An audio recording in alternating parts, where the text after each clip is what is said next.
سردیوں کے اس خوبصورت صبح میں جہاں چاروں اور پرندوں کی آوازیں کانوں کو سکون دے رہی تھیں، وہاں ٹھنڈ ہو اور اس دلکش موسم، اس چھوٹے سے پارک میں لوگ اس حسین موسم میں اپنے دن کا آغاز کرتے نظر آ رہے تھے۔ کچھ یوگا کر رہے تھے، کچھ کانوں میں ہینڈ فری لگائے پارک کے چاروں طرف میں تیزی سے واک کر رہے تھے۔ انہی میں ایک لڑکی جس نے اپنے شولڈر کٹ سیاہ بالوں کو ہائی پونی ٹیل میں باندھا ہوا تھا، وائٹ ٹراؤزر اور بلو شرٹ میں میک اپ سے بے نیاز، اپنے فریش چہرے کے ساتھ کانوں میں ہینڈ فری لگائے اس پارک کے چاروں اطراف میں بھاگتی ہوئی نظر آ رہی تھی۔ حالانکہ اسے اس کی کچھ خاص ضرورت نہیں تھی۔ مناسب جسامت، گوری رنگت، کالے بال اور گہری سیاہ آنکھوں کے ساتھ وہ خوبصورتی کا بے داغ نمونہ تھی۔ اس پر واک کرتے ہوئے پیشانی پر آنے والے پسینے کے قطرے اس کا چہرہ چمکا رہے تھے۔ گال لال اور ہونٹ کانوں میں لگے اس گانوں کے گیت گا رہے تھے۔ آس پاس گزرنے والا ہر شخص اسے پلٹ کر ضرور دیکھتا تھا، مگر ایک وہ تھی کہ اپنی ہی دنیا میں مگن آگے بڑھتی جا رہی تھی، بنا کسی کی پرواہ کیے۔ موبائل پر آنے والے نوٹیفیکیشن نے اس کے بڑھتے قدم روکے تھے۔ ٹراؤزر کی جیب سے اپنا موبائل نکال کر اس کے آنے والے نوٹیفیکیشن کو چیک کیا، اور جانے اس میں ایسا کیا تھا کہ گہری سیاہ آنکھوں میں سفید چمک ابھری تھی، ہونٹ مسکرائے تھے، اور پھر oh my God, I can't believe this, تیز آواز میں تقریباً اچھلتے ہوئے اس نے ایسا ایکسائٹمنٹ میں کہا تھا، اور آس پاس گزرے تمام لوگوں کی نظریں ایک بار پھر اس شاہکار کی جانب اٹھی تھیں، اور جہاں تک بات اس کے شاہکار کی ہے تو وہ اب دوبارہ بھاگنے لگا تھا، مگر اس بار واک کے لیے نہیں بلکہ پارک سے باہر جانے کے لیے۔ وہ ایکسائٹمنٹ میں ماما کو آوازیں دیتی ہوئی گھر سے اندر آئی۔ کیا ہوا ہے؟ کیوں شور کر رہی ہو؟ بیٹی کی آواز سن کر وہ فوراً کمرے سے باہر آئی تھیں۔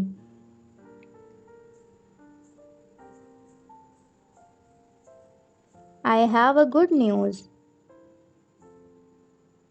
وانی کہاں ہے؟ سیڑھیوں پر تیزی سے اوپر آتے ہوئے اس نے پوچھا تھا۔ سو رہی ہے اب تک۔ کیا ہوا؟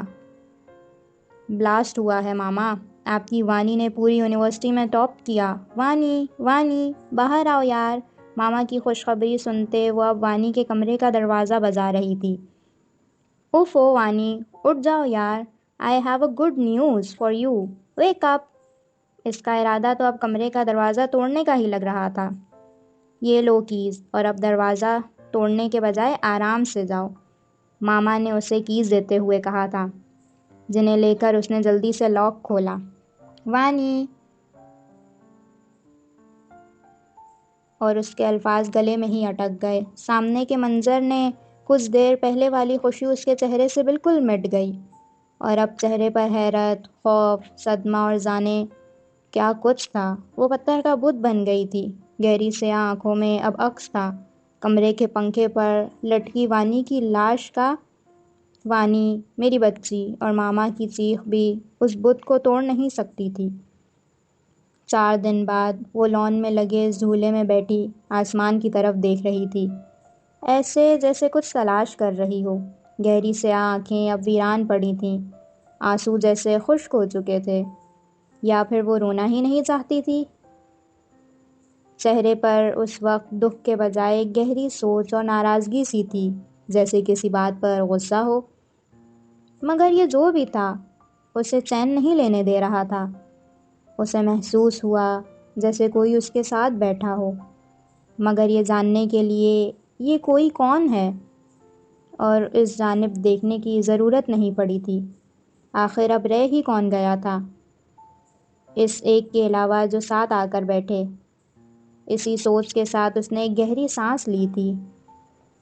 آپ نے ٹھیک نہیں کیا ماما، آسمان کی جانب دیکھتے ہوئے کہا تھا۔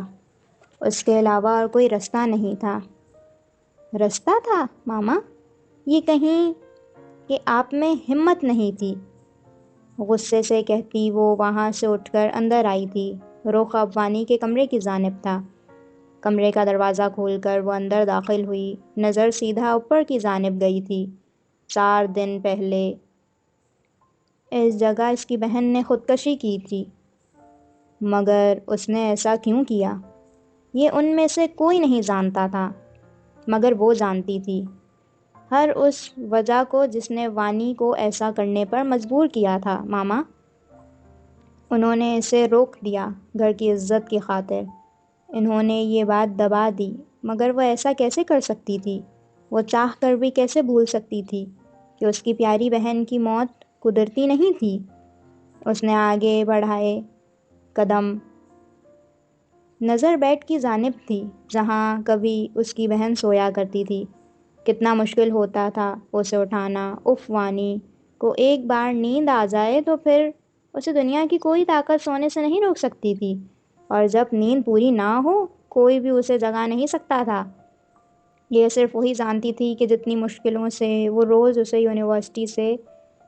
یونیورسٹی کے لیے اٹھاتی تھی، اس لیے تو اس کے کمرے کی کیز اس کے پاس ہوتی تھی ہمیشہ۔ تم نے یہ سب کیوں کیا وانیہ؟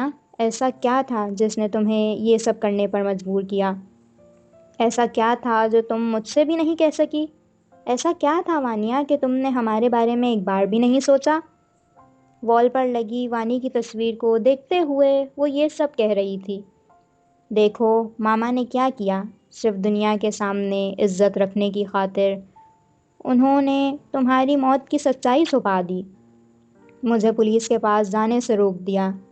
لیکن میں کیا کروں وانی، مجھے سکون نہیں آ رہا۔ تمہاری موت پر ایک بھی آنسو میری آنکھوں سے نہیں نکل رہا، اور یہ کیسے نکل سکتے ہیں جب یہ جانتے ہی نہیں کہ ہوا کیا، اور اب اندر جمع یہ آنسو مجھے تڑپا رہے ہیں۔ ان سے آزادی کے لیے مجھے جانا ہوگا، مجھے جاننا ہوگا۔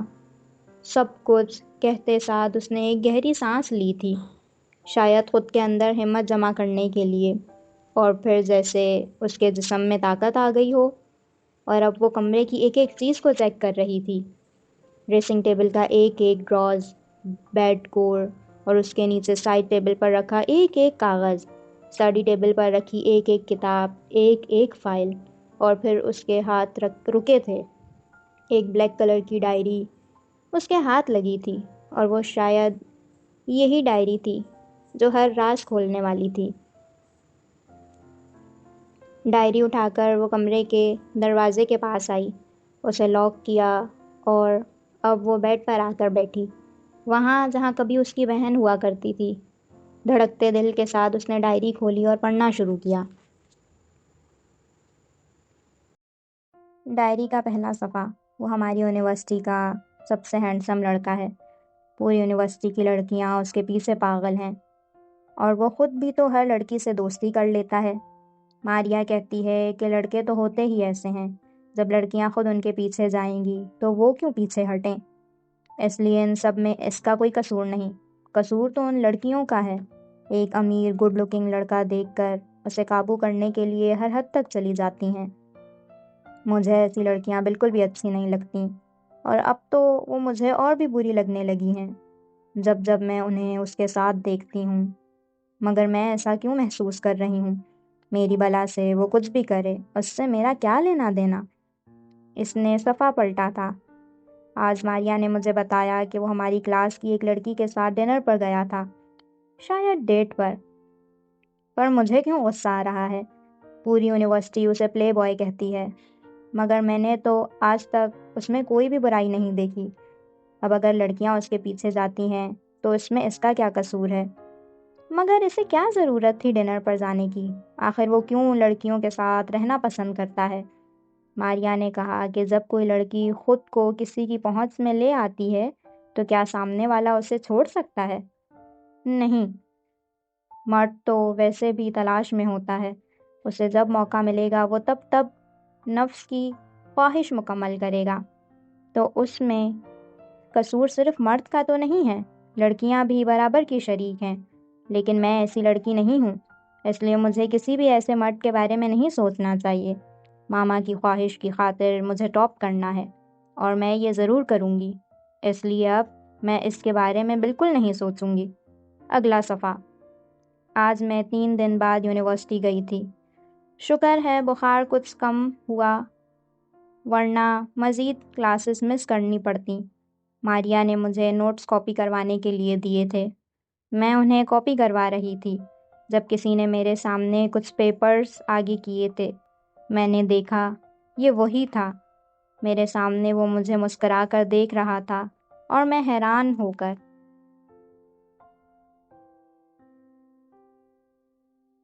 کیا آپ میرے لیے یہ پیپرز کاپی کروا سکتی ہیں؟ اس نے مجھ سے کہا، اور ایک پل کے لیے مجھے اس کی مسکراہٹ بہت پرکشش لگی، مگر پھر مجھے وہ ساری لڑکیاں یاد آئیں۔ میں ان جیسی نہیں ہوں۔ شور سنجیدگی سے کہتے ہوئے میں نے اس کے ہاتھوں سے وہ پیپرز لیے اور بنا کچھ کہے کاپیز کے ساتھ اسے دے کر آگے بڑھ گئی۔ میں محسوس کر رہی تھی وہ کافی دیر تک مجھے گھورتا رہا تھا، لیکن میں نے اسے اگنور کر دیا۔ ماریا کو میں نے بتایا تو اس نے مجھ سے کہا کہ میں اس سے دور رہوں، وہ کوئی اچھا انسان نہیں ہے، اور سچ بتاؤں تو میرا بھی ایسا کوئی ارادہ نہیں ہے۔ وہ جتنا ہی گڈ لکنگ کیوں نہ ہو، میرے لیے کردار بھی اہم ہے۔ اگلا صفحہ۔ آج میں نے ایک بار پھر مجھ سے بات کرنے کی کوشش کی۔ لائبریری میں جب میں اپنی کتاب پڑھ رہی تھی تب وہ میرے پاس آیا اور میرے ساتھ رکھی خالی کرسی پر بیٹھ گیا۔ اس کی نظریں خود پر میں محسوس کر رہی تھی، مگر میں نے اسے کوئی توجہ نہیں دی، اور پھر اس نے میری مدد مانگی۔ اسے کچھ سوال سمجھ نہیں آ رہے تھے۔ وہ چاہتا تھا کہ میں اسے سمجھاؤں، کیونکہ یہ تو سب جانتے تھے کہ میں ہمیشہ ٹاپ کرتی ہوں اور کسی کی مدد کو انکار میں کیسے کر سکتی تھی۔ اس لیے میں نے اسے وہ تمام سوالات سمجھائے۔ اس میں ہمیں 2 گھنٹے لگے تھے، اور ان 2 گھنٹوں میں میں نے یہ جانا تھا کہ وہ اتنا بھی برا نہیں ہے۔ He is a nice guy۔ اگلا صفحہ۔ وہ اب روز میرے پاس کوئی نہ کوئی سوال لے کر آتا جاتا ہے، اور اسے سمجھانے میں 1-2 گھنٹے تو آرام سے لگ جاتے ہیں۔ اسی کے ساتھ ہم دونوں کی دوستی بھی ہو گئی ہے، اور سب سے اچھی بات تو یہ ہے کہ اتنے دنوں میں میں نے اسے کسی بھی اور لڑکی کے ساتھ نہیں دیکھا۔ ماریا بھی حیران تھی کہ آج کل وہ اکیلا کیوں نظر آ رہا تھا، مگر وہ اکیلا تو نہیں ہے۔ وہ روز میرے پاس آتا ہے، کسی نہ کسی سوال کے بہانے۔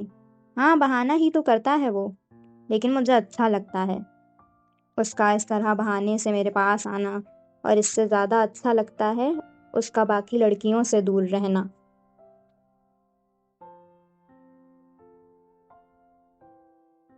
آج میں بہت خوش ہوں۔ میں سوچ بھی نہیں سکتی کہ ایسا بھی ہو سکتا ہے۔ آج اس نے مجھے پرپوز کیا۔ Yes, he proposed me, and I am very very impressed. I am very very happy. کل سے ہمارے ایگزام اسٹارٹ ہونے والے ہیں۔ ہم سب بہت مصروف ہو جائیں گے، مگر وہ چاہتا ہے کہ میں اس کے لیے ٹائم نکالوں، کیونکہ مجھ سے ملے بنا اس کا دن اچھا نہیں گزرتا۔ میں اس وقت جو محسوس کر رہی ہوں اسے الفاظوں میں نہیں ڈال سکتی، بٹ آئی لو ہم۔ یس، I am in love with him. اگلا صفحہ۔ ہمارے ایگزامز ختم ہو گئے اور اسی کے ساتھ اس سے ملنا بھی، مگر ہم ایک دوسرے سے دور نہیں ہوئے۔ روز رات دیر تک ہم ایک دوسرے سے باتیں کرتے ہیں، اور پھر میں ہر کچھ دنوں بعد کسی نہ کسی بہانے اس سے ملنے چلی جاتی ہوں۔ میں جانتی ہوں کہ یہ غلط ہے، میں اپنے گھر والوں سے جھوٹ بول رہی ہوں، میں ان سے سب چھپا رہی ہوں، مگر یہ سب اب ختم ہونے والا ہے۔ اس کے پاپا آؤٹ آف کنٹری تھے، اس لیے وہ اپنے گھر والوں سے بات نہیں کر سکا، مگر اب وہ اگلے ہفتے آنے والے ہیں، اور پھر وہ اپنی فیملی سے بات کرے گا، اور میں بھی اپیا اور ماما سے بات کروں گی۔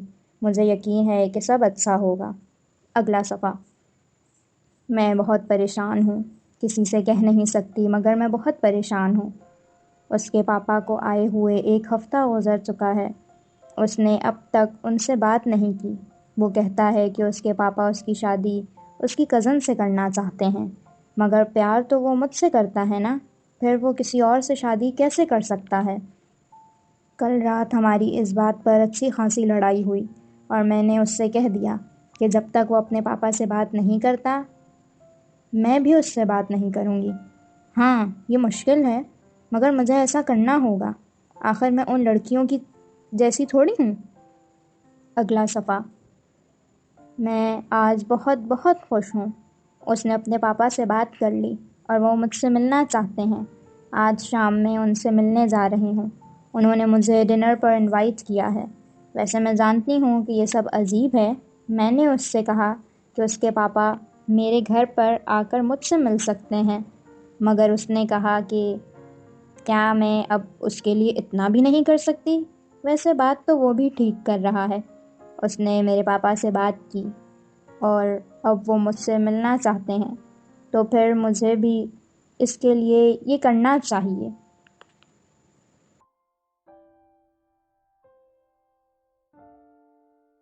اس لیے آج شام میں ان سے ملنے جاؤں گی۔ ہاں، میں نے اس لیے ماما سے جھوٹ بولا ہے کہ میں اپنی دوست کی برتھ ڈے پارٹی میں جا رہی ہوں، مگر میں اس کے علاوہ اور کر بھی کیا سکتی ہوں، اور یہ آخری جھوٹ ہوگا۔ آج اس کے پاپا سے ملنے کے بعد میں اپیا اور ماما کو سب بتا دوں گی، سب کچھ۔ اگلا صفحہ۔ سب ختم ہو گیا، سب برباد ہو گیا، وہ ایسا کیسے کر سکتا ہے میرے ساتھ؟ میں نے اس پر اعتبار کیا تھا اور اس نے مجھے برباد کر دیا۔ وہ مجھے اپنے گھر لے گیا، مگر وہاں کوئی نہیں تھا۔ میں نے پوچھا کہ اس کے پاپا کہاں ہیں، مگر اس نے کہا کہ وہ آنے والے ہوں گے۔ پھر اس نے مجھے ایک گلاس جوس دیا۔ کاش میں وہ جوس نہ پیتی، کاش کہ میں وہاں نہ جاتی۔ اس ایک گلاس جوس نے سب چھین لیا مجھ سے، میرے پاس کچھ نہیں بچا، کچھ بھی نہیں۔ اور پھر جب میری آنکھ کھلی، میں نے اس سے سوال کیا تو وہ ہنس رہا تھا۔ وہ مجھ پر میری بے وقوفی پر ہنس رہا تھا، اور وہ صحیح تو کر رہا تھا۔ مجھ جیسی لڑکیاں اس قابل ہوتی ہیں، مگر میں اسے بھی سکون سے رہنے نہیں دوں گی۔ میں نے اس سے کہا کہ میں اس کے خلاف پولیس میں جاؤں گی، مگر اس نے مجھے دھمکی دی۔ اس کے پاس میری تمام میسیجز تھے، ہماری کالز کی ریکارڈنگز تھیں، میری تصویریں تھیں۔ اس نے کہا اگر میں نے کسی کو کچھ بھی بتایا تو وہ یہ سب کچھ لیک کر دے گا، اور آج وہ اکیلا مجھ پر ہنس رہا ہے، کل پوری دنیا مجھ پر ہنسے گی۔ میرے پاس اب کوئی راستہ نہیں، میں اس کا کچھ نہیں بگاڑ سکتی، میں برباد ہو گئی۔ آخری صفحہ۔ جب گھر سے نکلی تھی تو سب تھا میرے پاس، مان، اعتبار، محبت، رشتے اور عزت، اور اب جب میں اس گھر میں آئی ہوں تو میرے پاس کچھ بھی نہیں بچا۔ میں ماما اور اپیا سے نظریں بھی نہیں ملا سکتی۔ کیسے بتاؤں انہیں کہ ان کی وانی، ان کا اعتبار، ان کی عزت کو روند آئی ہے۔ میں وانیہ۔ ماما نے کہا کہ میں اللہ کا تحفہ ہوں، اس لیے بابا نے میرا نام وانیہ رکھا تھا، مگر میں نے کیا کیا؟ میں اس تحفے کا پاس نہیں رکھ سکی، میں ماما اور اپیا کا سامنا نہیں کر سکتی۔ میں جانتی ہوں آپ اس ڈائری کو ضرور پڑھیں گی اپیا، یہ جاننے کے لیے کہ میں نے ایسا کیوں کیا، مگر اب تو آپ جان گئی نا کہ آپ کی بہن نے آپ کا اعتبار توڑ دیا۔ آپ کی بہن جھوٹی تھی اپیا، آپ کی پیاری بہن جس کی ہر خواہش آپ پورا کرتی تھیں، وہ اپنی ایک بے لگام خواہش کے راستے میں لٹ گئی۔ آپ کی بہن کے پاس کچھ نہیں بچا اپیا، آپ کی بہن نے آپ کے پاس کچھ نہیں چھوڑا۔ آپ کی بہن بھی دوسری لڑکیوں جیسی نکلی اپیا، آپ کی بہن بھی کمزور نکلی، بہت کمزور۔ ہو سکے تو مجھے معاف کر دیجیے گا، ہو سکے تو ماما کو سب بتا دینا، تاکہ میری موت پر وہ غم کے بجائے خوشی کے آنسو بہا سکیں۔ اللہ حافظ اپیا، میری دعا ہے کہ آپ سب بھول جائیں مجھے۔ ڈائری بند کر دی گئی اور اسی کے ساتھ سب ختم ہو گیا۔ امید، اعتبار اور عزت کچھ بھی نہیں بچا تھا، یہاں تک کہ زندگی بھی نہیں۔ ڈائری کو اب اس کے آنسوؤں سے بھیگ رہا تھا۔ یہی تو چاہتی تھی وہ، اپنے اندر قید ان آنسوؤں کو بہانا چاہتی تھی تاکہ اسے سکون آ سکے، مگر یہ آنسو تو مزید بوجھ بڑھا رہے تھے۔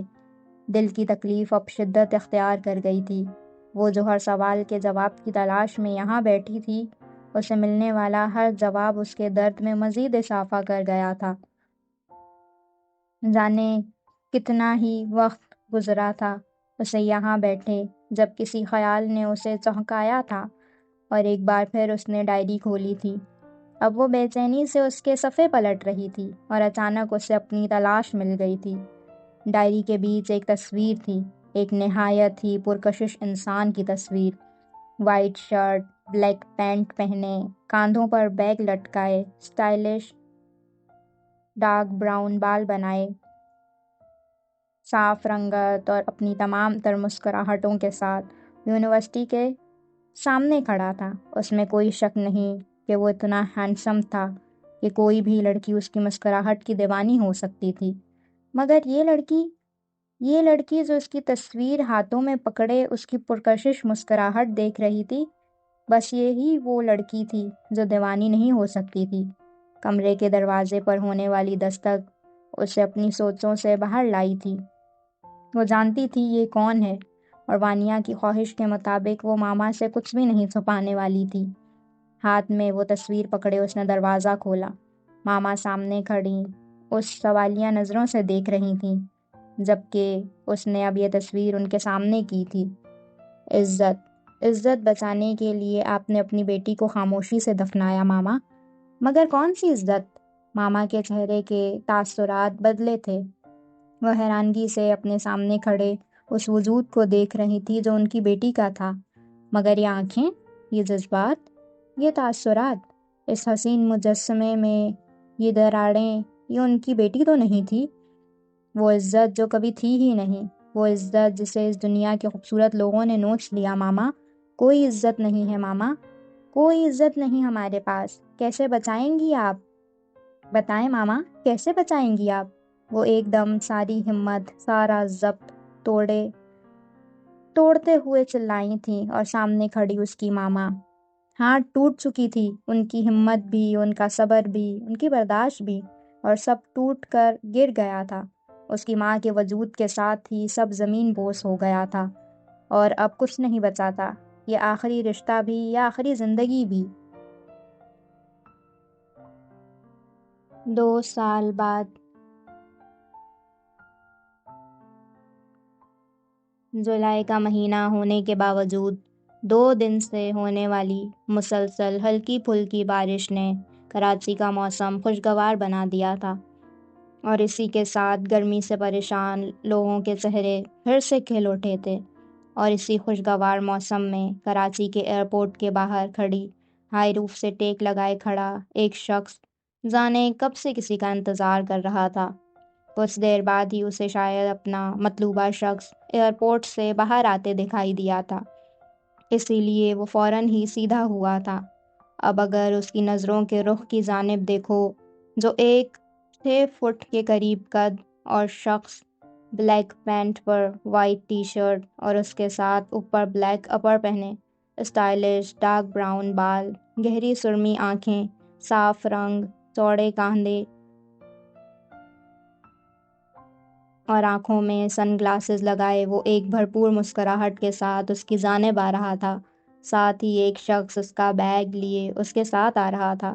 ارحم بھائی، ویلکم بیک ٹو پاکستان، اس کے انتظار میں کھڑے شخص نے اسے پرجوش انداز میں گلے لگاتے ہوئے کہا تھا۔ تھینک یو، کیسے ہو تم؟ اس کے کاندھے سے تھام کر اس نے پوچھا تھا۔ چہرے پر خوشی جگمگا رہی تھی۔ کیسا لگ رہا ہوں؟ اپنے بالوں پر ہاتھ پھیرتے ہوئے پوچھا تھا۔ بہت ہینڈسم، پر آپ سے تم اور اس کمپلیمنٹ پر دونوں ہی ہنس پڑے تھے۔ Meet my partner, also my friend Hadi, and Hadi he is my cousin Shahroz. ارحم نے دونوں کا انٹروڈکشن کروایا تھا۔ ہائے، نائس ٹو میٹ یو۔ دونوں نے ایک دوسرے سے ہاتھ ملایا، اور کچھ دیر بعد وہ تینوں اس گاڑی میں سوار ہو کر اپنی منزل کی جانب بڑھ گئے۔ کچھ دیر بعد گاڑی ایک مینشن کے اندر داخل ہوئی، وائٹ اینڈ گرے کے کنٹراسٹ سے بنایا مینشن، جس کے سامنے ہی ایک بہت بڑا پول اور درمیان میں ایک مورتی، جس کے ہاتھ میں پکڑے مٹکے سے پانی کے فوارے نکل رہے تھے جو نہایت ہی خوبصورت لگ رہا تھا۔ گاڑی سے اتر کر وہ تینوں اب اس مینشن کے اندر آئے جہاں ایک خوبصورت سا ہال نما لاؤنج تھا جہاں کا interior designer white and brown کا کمبینیشن کا تھا۔ دائیں جانب سیڑھیاں اور اسی کے ساتھ ہی گیسٹ رومز، جبکہ بائیں جانب کچن اور ڈائننگ روم تھا، جبکہ ہال کے درمیان میں ایک براؤن کلر کا ایک مکمل صوفہ سیٹ، شیشے کی میز جس پر پھولوں کا گلدان رکھا تھا، جہاں اس وقت ایک درمیانی عمر کا آدمی گرے پینٹ کوٹ پہنے بیٹھا تھا۔ ساتھ اسی کے عمر کی خاتون لون کا جوڑا پہنے، بالوں کا جوڑا بنائے، ہلکے میک اپ، کانوں میں نازک سی ٹاپس اور ہاتھ میں قیمتی بریسلیٹ اور انگوٹھی پہنی بیٹھی تھی۔ مینشن کے داخلی دروازے سے اندر آتے ان تینوں افراد کو دیکھ کر وہ دونوں خوشگوار مسکراہٹ کے ساتھ کھڑے ہوئے تھے۔ ویلکم بیک مائی سن، درمیانی عمر کے شخص نے ارحم کو گلے لگاتے ہوئے کہا تھا۔ تھینک یو انکل، آپ تو بالکل بھی نہیں بدلے، ویسے کے ویسے ہی ہیں، ارحم نے ان سے الگ ہوتے ہوئے کہا تھا۔ یو مین ہینڈسم، فخریہ انداز میں کہا تھا۔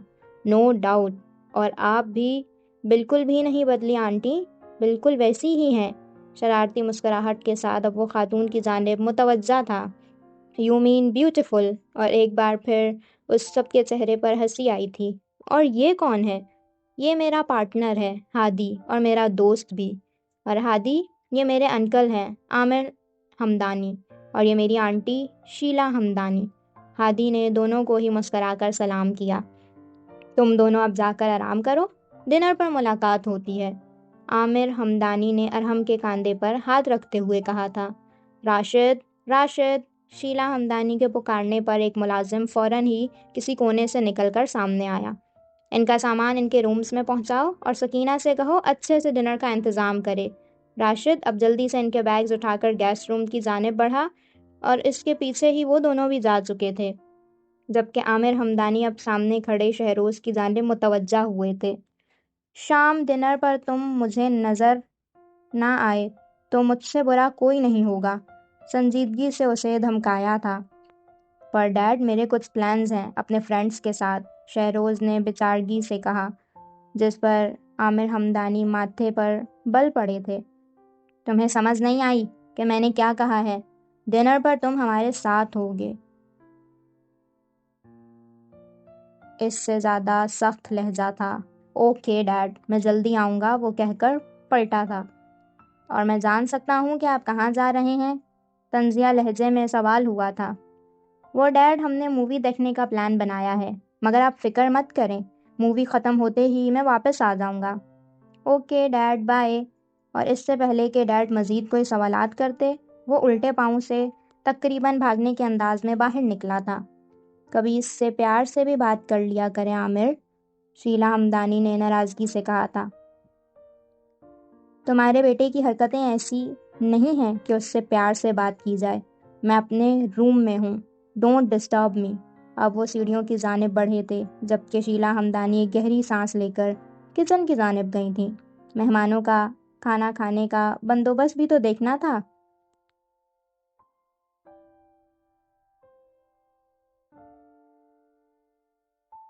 مووی سٹارٹ ہونے میں بس کچھ دیر ہی تھی اور سب آہستہ آہستہ اندر جا کر اپنی اپنی جگہ پر بیٹھ رہے تھے۔ ایسے میں شہروز ہمدانی روم کے باہر اپنے کچھ دوستوں کے ساتھ کھڑا نظر آ رہا تھا۔ شاید کسی بات پر ڈسکشن چل رہی تھی۔ کیا یار، ہم نے ساتھ ڈنر کرنا تھا، کلب جانا تھا، اس کے ایک دوست نے جیسے تھک کر کہا تھا۔ ڈیڈ نے سختی سے کہا ہے کہ میں ڈنر ان کے ساتھ کروں، اس لیے آج کا پلان کینسل کرنا ہوگا، کوک کی بوتل منہ سے لگاتے ہوئے کہا تھا۔ آخر آج ایسا کیا ہے جو تیرے ڈیڈ اتنا سیریس ہو رہے ہیں؟ دوسرے دوست نے پوچھا تھا۔ بس یار، میرے ایک کزن کچھ سالوں بعد پاکستان آیا ہے، تو ڈیڈ چاہتے ہیں کہ ہم اسے ایک اچھا ویلکم کرنے کے لیے ساتھ ہوں۔ او ہو، چلو اب مووی سٹارٹ ہونے والی ہے۔ اور اسی کے ساتھ وہ تینوں اندر کی جانب باتیں کرتے ہوئے بڑھے تھے، جب اچانک ہی شہروز کی سیٹ سے ٹکرایا تھا۔ او نو، میرے popcorns! Are you blind? دیکھ کر نہیں چل سکتے؟ اپنے پاپ کارنس کو افسوس سے دیکھتے ہوئے اس نے نظروں کا رخ شہروز کی جانب کیا تھا۔ بلیک ٹاپ اور ٹراؤزر پہنے، سیاہ کمر سے تھوڑا اوپر آتے بال، دونوں کاندھوں میں بکھرے میک اپ کے نام پر پنک لپ گلاس، صاف شفاف بے داغ چہرہ، گہری سیاہ آنکھیں جو غصے سے اسے دیکھتیں مزید پرکشش لگ رہی تھیں۔ وہ یہ کہہ سکتا تھا کہ اس نے اتنی حسین لڑکی آج تک نہیں دیکھی تھی۔ ہیلو،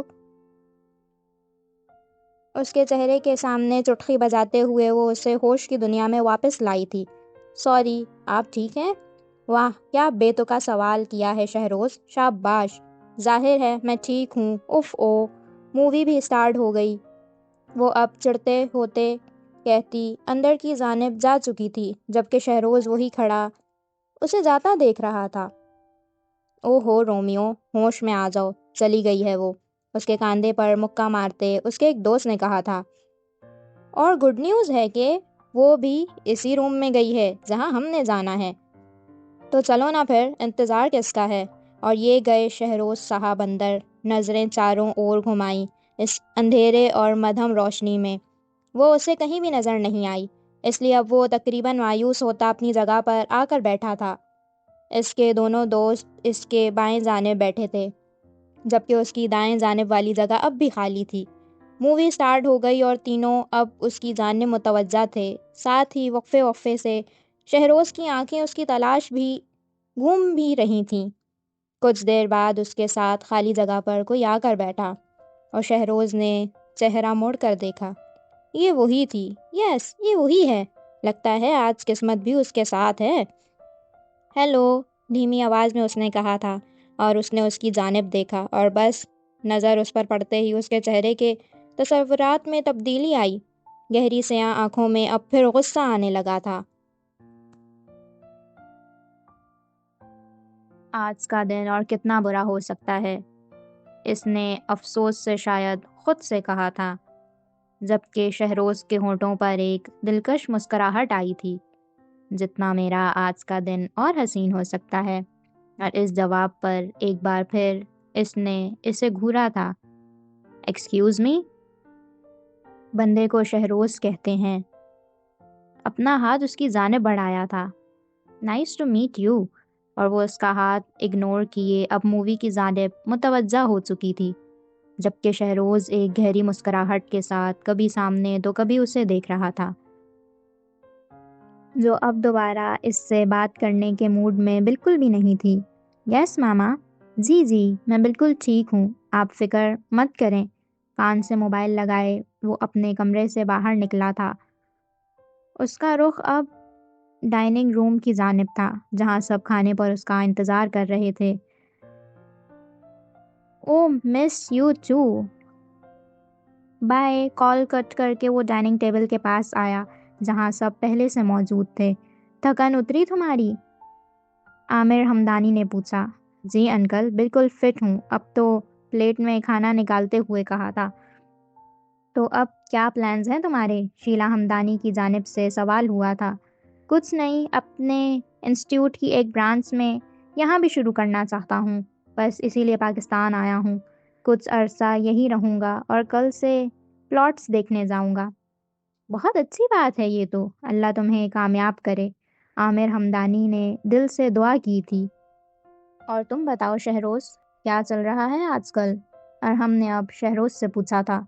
کچھ نہیں برو، جسٹ فن، کاندھے پر ہاتھ رکھتے ہوئے کہا تھا، جس پر شیلا ہمدانی نے اسے گھورا تھا۔ عامر ہمدانی کے ماتھے پر بھی بل پڑے تھے۔ 2 سال ہو گئے ہیں اس کے گریجویشن کو، اور اب تک یہ صرف ریسٹ ہی کر رہا ہے، لیکن اب نہیں کرے گا۔ کل سے یہ میری جگہ آفس جائے گا اور میں اب ریسٹ کروں گا۔ عامر ہمدانی نے وہاں موجود ہر شخص پر جیسے دھماکہ کیا تھا۔ یہ آپ کیا کہہ رہے ہیں عامر؟ شیلا ہمدانی کو تو اپنے کانوں پر یقین ہی نہیں آ رہا تھا۔ وہی تو سب نے سنا، پوری زندگی میں نے اس کمپنی کو اس مقام تک پہنچانے میں لگا دی، اب میں چاہتا ہوں کہ میرا بیٹا اسے آگے بڑھائے، اس لیے کل سے یہ میری جگہ آفس جائے گا اور میں گھر میں ریسٹ کروں گا۔ فیصلہ کن انداز تھا جس پر وہاں موجود کوئی بھی شخص کچھ بھی نہیں کہہ سکا تھا۔ اور اسی کے ساتھ وہاں موجود کسی بھی شخص کو کوئی اعتراض بھی تو نہیں تھا۔ ڈنر کے بعد وہ اپنے کمرے میں اسٹڈی ٹیبل پر لیپ ٹاپ رکھے جانے کے بعد اہم کام میں مصروف تھا جب دروازے پر دستک ہوئی تھی۔ کم ان، لیپ ٹاپ سے بنا نظر ہٹائے کہا تھا۔ میں نے ڈسٹرب تو نہیں کیا؟ عامر ہمدانی کی آواز پر وہ فوراً کھڑا ہوا۔ ارے نہیں انکل، آئیں بیٹھیں۔ وہ دونوں اب بائیں جانب موجود صوفے پر بیٹھے تھے۔ مجھے تم سے ایک ریکویسٹ کرنی ہے۔ کچھ دیر کی خاموشی کے بعد عامر ہمدانی نے کہا تھا۔ ریکویسٹ نہیں، آپ بس حکم کریں انکل۔ شہروز، وہ اپنی زندگی کو لے کر بالکل بھی سیریس نہیں ہے۔ موج مستی میں اس نے اپنی زندگی کے اتنے سال گوا دیے، مگر اب میں تھک چکا ہوں بیٹا۔ میری ہمت جواب دے گئی ہے۔ میں چاہتا ہوں وہ اب اپنی ذمہ داریوں کو سمجھے، اور اس لیے مجھے تمہاری مدد چاہیے۔ اور ہم نے سوالیہ نظروں سے انہیں دیکھا تھا۔ وہ کیا کر سکتا تھا ان سب میں؟ جب فیاض نے مجھے بتایا کہ تم کچھ عرصے کے لیے پاکستان آ رہے ہو، میں نے اسی وقت فیصلہ کر لیا تھا کہ یہی وہ وقت ہے جب میں شہروز پر ذمہ داریاں ڈال سکتا ہوں، کیونکہ تم یہاں ہوگے۔ میں سمجھا نہیں انکل۔ اسے اب بھی کچھ سمجھ نہیں آیا تھا۔ اس کے یہاں ہونے سے ہوتا کیا ہے؟ میں چاہتا ہوں کہ جب تک تم یہاں ہو، اپنے اس کام کے ساتھ ساتھ تم شہروز کے ساتھ کمپنی جاؤ، اس کے پارٹنر کی حیثیت سے۔ اور عامر ہمدانی کی بات نے اسے حیران کر دیا تھا۔ یہ کیسے ہو سکتا ہے؟ یہی ٹھیک ہے، شہروز بالکل بھی سمجھدار نہیں ہے۔ مجھے ڈر ہے وہ میرے اتنے سال کی محنت کو مٹی میں ملا دے گا۔ اس لیے میں چاہتا ہوں کہ تم اس کے ساتھ جاؤ، اس کا ساتھ دو اور اس پر نظر رکھو۔ میں اس کے بارے میں سب جاننا چاہتا ہوں ارحم، اور یہ تم سے بہتر کوئی نہیں کر سکتا۔ انہوں نے اپنا ہاتھ ارحم کے کاندھے پر رکھتے ہوئے کہا تھا۔ ٹھیک ہے انکل، آپ فکر نہ کریں، میں سب دیکھ لوں گا۔ گڈ، چلو تم اب ریسٹ کرو۔ اور اسی کے ساتھ عامر ہمدانی اس کے کمرے سے جا چکے تھے، جبکہ ارحم کی سوچ اب شہروز کی جانب گئی تھی۔ آخر ایسا کیوں ہے کہ انکل کو شہروز پر نظر رکھنی پڑ رہی ہے؟ دروازے پر ہونے والی ایک اور دستک اسے سوچوں سے باہر لائی تھی۔ آ جاؤ ہادی۔ اور اس کا جواب سنتے ہی ہادی اندر آیا اور اس کے بائیں جانب رکھے صوفے پر بیٹھ گیا۔ کچھ پتہ چلا؟ ایک امید سے ارحم نے اس کی جانب دیکھا تھا۔ ابھی تک تو نہیں، مگر صبح میں دوبارہ جاؤں گا۔ ہادی کے جواب پر امید بجھ گئی تھی۔ جلدی سب پتہ کرو ہادی، مجھ سے اب مزید انتظار نہیں ہوتا۔ اس کی بے صبری واضح تھی۔ یقین نہیں آتا کہ تم اتنی دور اس کام کا بہانہ کر کے صرف ایک انسان کی تلاش میں آئے ہو۔ میں دیکھنا چاہوں گا کہ آخر ایسا کیا خاص ہے اس انسان میں۔ تمہیں اسے دیکھنے کی ضرورت نہیں ہے ہادی، اس کی خاصیت دیکھنے کے لیے میں ہوں۔ تمہارا کام صرف اس کا پتہ لگوانا ہے۔ اور بس، اسے جانے کیوں غصہ آ گیا تھا۔ اوکے باس، تم ہی دیکھنا اسے، مگر تھوڑا بہت میں بھی دیکھ لوں گا، ایک آنکھ دباتے ہوئے شرارتی انداز میں کہا تھا۔ تم تو، اور اسی کے ساتھ ارحم اس کی جانب بڑھا تھا، جبکہ ہادی صاحب 100 کی سپیڈ سے کمرے سے باہر بھاگ چکے تھے۔ ایک گہری سانس لے کر ارحم نے لیپ ٹاپ دوبارہ کھولا تھا، اور سامنے ہی اس کی تصویر تھی، ارد گرد سے بے نیاز اپنی دنیا میں مگن ایک مسکراتا چہرہ۔ 4 سال ہو گئے ہیں تمہیں دیکھے ہوئے، اسکرین پر ہاتھ پھیرتے ہوئے وہ کہہ رہا تھا۔ مگر ان 4 سالوں میں ایک لمحہ ایسا نہیں تھا کہ جب میں تمہیں بھولا ہوں، جب تمہیں یاد نہ کیا ہو۔ ایک ایسی رات نہیں تھی جب تم خواب میں نہ آئی ہو، جب تمہاری یہ مسکراہٹ نہ دکھی ہو۔ وہ رکا تھا، نظریں اس کی آنکھوں میں تھیں۔ بہت مس کیا ہے میں نے ان گہری سیاہ آنکھوں کو، اور دیکھو 4 سال گزرنے کے بعد بھی جب تمہیں دل و دماغ سے نکالنے میں ہار گیا تو لوٹ آیا میں، تمہیں ڈھونڈنے کے لیے، تمہیں پھر سے دیکھنے کے لیے، تم سے ملنے کے لیے، اور تمہارے لیے، صرف تمہارے لیے ایلف۔ اور اسی کے ساتھ ایک دلکش مسکراہٹ اس کے ہونٹوں کو چھوا تھا۔ شہروز اٹھو، آفس جانا ہے تم نے۔ شیلا ہمدانی پچھلے 10 منٹ سے اسے آوازیں دے رہی تھی۔ کیا ہے ماما، سونے دینا تھوڑی دیر۔ اور تکیے پر اپنا منہ چھپاتے ہوئے اس نے کہا تھا۔ تنگ مت کرو شہروز، 2 منٹ میں نیچے پہنچو، تمہارے پاپا انتظار کر رہے ہیں۔ اسے آخری وارننگ دے کر وہ کمرے سے نکل گئیں، جبکہ شہروز اب جانے کیا کیا بڑبڑاتے ہوئے اپنے بیڈ سے اٹھا تھا۔ جاگ گیا وہ؟ ڈائننگ ٹیبل پر پہنچتے ہی عامر ہمدانی کی جانب سے سوال ہوا تھا۔ جی آ رہا ہے بس، گلاس میں اپنے لیے جوس نکالتے ہوئے کہا۔ ہیلو ایوری بڈی، کچھ دیر بعد دائیں جانب کرسی پر بیٹھے ہوئے شہروز نے کہا تھا۔ جلدی اٹھنے کی عادت ڈال لو، 9 بجے فکس آفس پہنچنا ہوگا تمہیں، عامر ہمدانی نے سخت لہجے میں کہا۔ جی ڈیڈ، آملیٹ کا بائٹ لیتے ہوئے کہا تھا۔ جب تک ارحم یہاں ہے وہ بھی تمہارے ساتھ آفس جائے گا، تمہارے پارٹنر کی حیثیت سے۔ گریٹ، شہروز کو دلی خوشی ہوئی تھی، یعنی اب وہ ارحم پر کام ڈال کر خود انجوائے کر سکتا تھا۔ گریٹ، اس کی کیا ضرورت ہے عامر؟ شہروز اکیلا سب ہینڈل کر سکتا ہے۔ شیلا ہمدانی کو یہ آئیڈیا کچھ زیادہ اچھا نہیں لگا تھا۔ یہ ہم دیکھ لیں گے کہ یہ کتنا ہینڈل کر سکتا ہے، ارحم صرف اس کی ہیلپ کے لیے ہوگا۔ فکر مت کرو، آفس تمہارے بیٹے کا ہی رہے گا، سنجیدگی سے کہتے ہوئے وہ کھڑے ہوئے تھے۔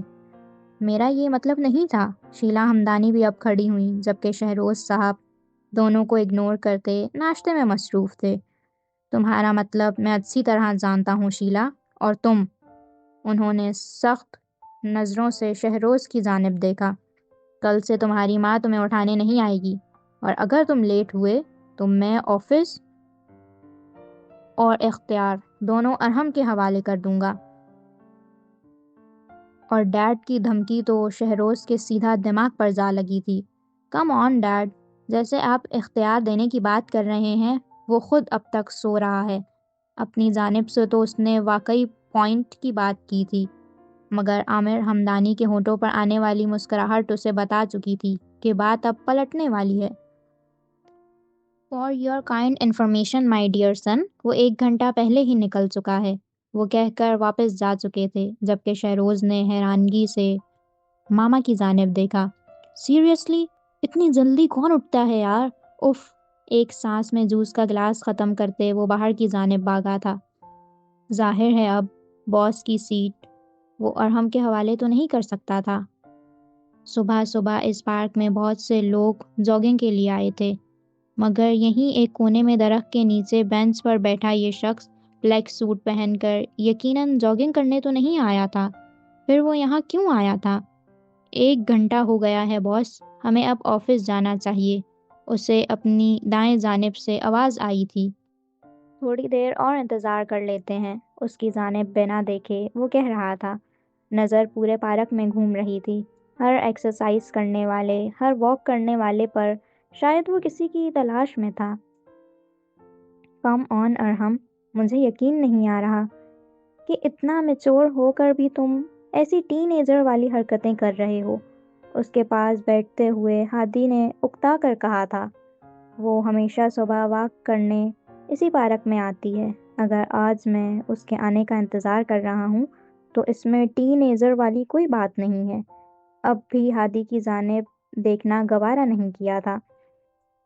4 سال وہ اس پارک میں واک کرنے آیا کرتی تھی۔ سیریسلی ارحم، تم 4 سال بعد اس پارک میں بیٹھ کر اس کا انتظار کر رہے ہو؟ ٹین ایجر نہیں بلکہ پاگلوں والی حرکت ہے یہ۔ ہادی کو اب واقعی وہ پاگل لگنے لگا تھا۔ ظاہر ہے اب 4 سال بعد ایک پارک میں آپ ایک انسان کا انتظار کیسے کر سکتے ہو؟ پاگل پن تو 4 سال پہلے کیا تھا، جو خاموشی سے اسے اسی پارک میں واک کرتا دیکھ کر چلا گیا تھا۔ کاش اس وقت میں پاگل پن نہ کرتا تو آج شاید تمہاری جگہ وہ بیٹھی ہوتی۔ اور ارحم کے الفاظ پر ہادی کا تو منہ ہی کھل گیا تھا، یعنی وہ یہ کہنا چاہ رہا تھا کہ اسے یہاں نہیں ہونا چاہیے۔ واؤ، ٹھیک ہے باس، آپ جیت گئے، مگر اب تو اس کے واک کرنے کا ٹائم ختم ہو گیا ہے، تو اب چلیں؟ تمہیں آفس چھوڑ کر میں نے بھی 1-2 کام نپٹانے ہیں، کھڑے ہوتے ہوئے کہا تھا، اور اب ارحم بھی ایک گہری سانس لے کر کھڑا ہوا۔ سب کاموں سے پہلے تمہیں میرا کام نپٹانا ہے ہادی، اس کے ساتھ گاڑی کی جانب بڑھتے ہوئے وہ کہہ رہا تھا، یاد ہے مجھے، فکر مت کرو، تو میں آفس ڈراپ کر کے اسی کے لیے جاؤں گا، ساتھ ہی کچھ پراپرٹی ڈیلرز سے بھی ملاقات کروں گا۔ گڈ۔ اور اسی کے ساتھ ایک آخری نظر پارک کے داخلی دروازے کی جانب ڈال کر وہ گاڑی میں بیٹھ گیا، اور کچھ دیر بعد یہ گاڑی وہاں سے جا چکی تھی۔ ہمدانی انٹیریئرز کے پارکنگ ایریا میں اپنی گاڑی پارک کر کے وہ باہر نکلا جب اس کی نگاہیں چاروں جانب گھوم رہی تھیں، شاید کسی کی تلاش میں۔ واؤ، 1 گھنٹے پہلے نکلنے کے باوجود برو یہاں نہیں ہے، کیا بات ہے! ارہم کی گاڑی وہاں نہ پا کر اسے بے حد خوشی ہوئی تھی، اور کیوں نہ ہوتی، آخر وہ اس سے پہلے پہنچ چکا تھا، لیٹ اٹھنے کے باوجود۔